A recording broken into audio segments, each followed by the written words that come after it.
All right, so it's time for us to give the movie a rating. I'll go through our rating system a little bit, as I always do, because I love this part. So our top rating, it's a timeless classic and definitely stands the test of time.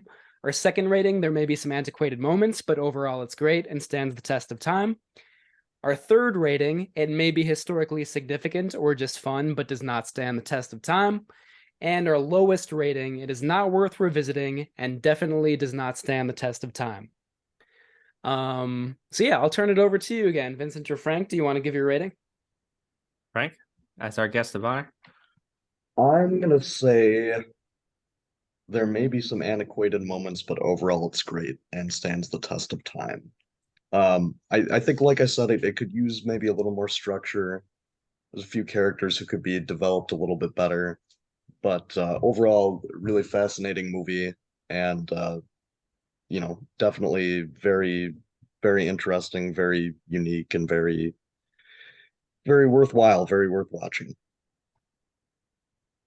Yeah, I think I'm right there with you. I think it has some antiquated moments with again, I think some of the lines related to Porco's past, like you can paint him as an anti-hero, but depending on the crimes you label him with, he makes him a little less likable, and that's just my up to me. But it combines all of my favorite genres and sensibilities, the hard-boiledness of the time period, the lush costumes of the 20s and 30s, and capturing that silent generation. And they're why am I getting too highfalutin with this? They're sort of mind where their mindset following the First World War. Yeah, I think this is movies right up my alley.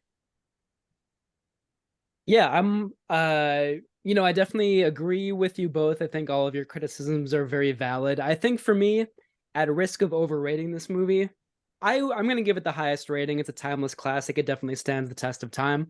As I kind of alluded to at the beginning of the episode, I didn't really expect to love this movie. I thought it was going to be like an interesting sort of like curiosity in Miyazaki's career.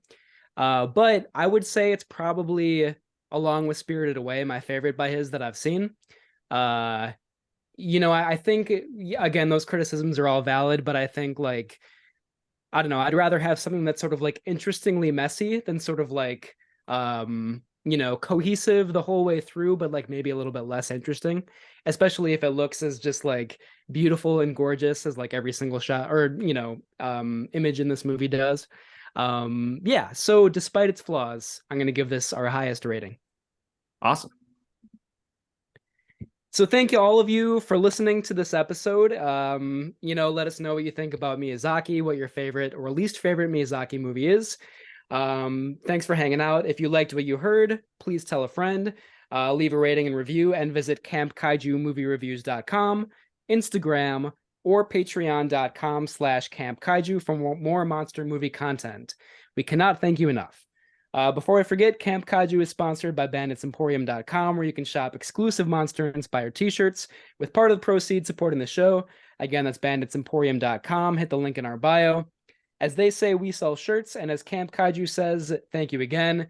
And thank you, Frank, for joining us once again. It's always really fun to have you on the show, so hopefully you'll join us again in the future. Yeah, definitely. Thanks for having me on. Yeah. Porco Rosso, Miyazaki's soaring action adventure of a valiant pilot. Porco Rosso! Here we go. It is Porco. Transformed by a mysterious spell. I only look out for myself. And his heroic battles to rid the skies of notorious pirates. Slice them into bacon! Full of courage and humor.